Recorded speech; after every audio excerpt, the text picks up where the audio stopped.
Di video kali ini kita akan membahas tentang trik curang dalam pemeliharaan ayam broiler. Kenapa saya membahas hal ini? Tujuannya bukanlah untuk mengajari atau mengajak para peternak untuk berbuat curang, melainkan agar kita memahami potensi kecurangan yang bisa dilakukan orang terhadap kita. Selanjutnya, kita tidak akan menjadi korban kecurangan atau bisa mencegah kecurangan tersebut sejak awal. Selain itu, ada kalanya kecurangan-kecurangan yang dilakukan justru malah merugikan pelakunya sendiri.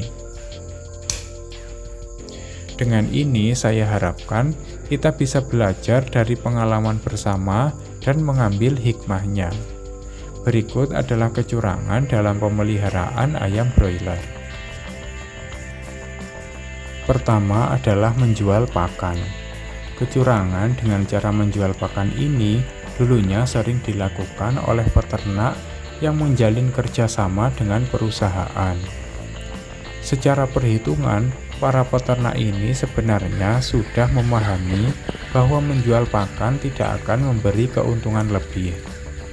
Hanya saja dengan menjual pakan, pihak peternak bisa mendapatkan uang lebih cepat. Sebagai dampaknya, baik peternak maupun perusahaan akan mengalami kerugian. Di pihak perusahaan, perhitungan daging ayam didasarkan pada banyaknya pakan yang diterima oleh peternak. Ketika pakan tidak diberikan kepada ayam, tentu prediksi penerimaan daging tidak akan sesuai dengan perencanaan. Di pihak peternak, kerugiannya adalah pakan tersebut harus dijual dengan harga yang lebih murah dari harga standar yang ada di pasaran. Kedua adalah membeli DO kosong. Membeli DO kosong adalah kecurangan yang hanya bisa dilakukan oleh peternak yang bekerja sama atau bermitra dengan perusahaan.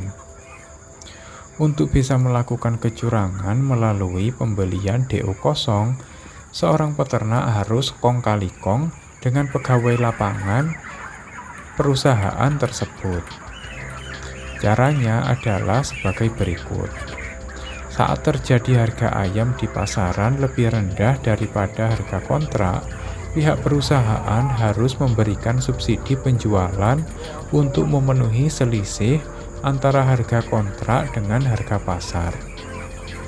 Dengan melakukan pembelian DO kosong, perusahaan terpaksa harus memberikan subsidi, padahal sebenarnya ayam tersebut tidak ada.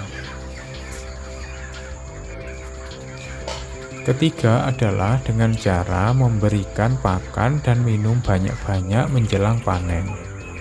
Hal ini bisa membuat ayam memiliki berat lebih dari seharusnya.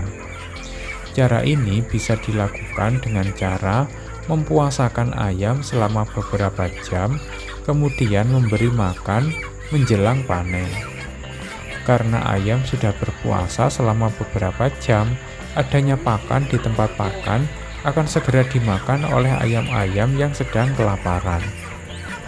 Ayam yang kelaparan segera melahap pakan dalam jumlah banyak sehingga tembolok ayam menjadi besar. Dalam hal minuman juga demikian.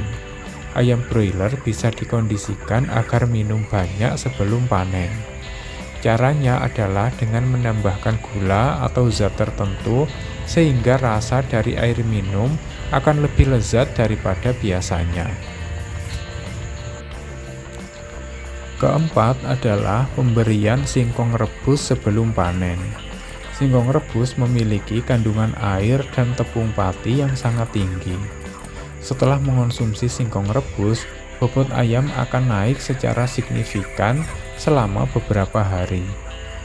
Hal ini disebabkan karena zat pati dapat mengikat air dalam waktu yang cukup lama.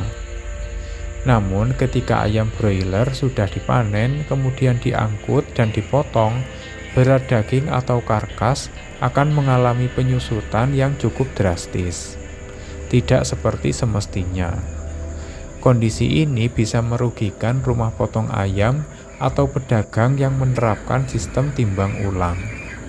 Mereka bisa mengalami kerugian akibat susutnya bobot ayam yang mereka jual.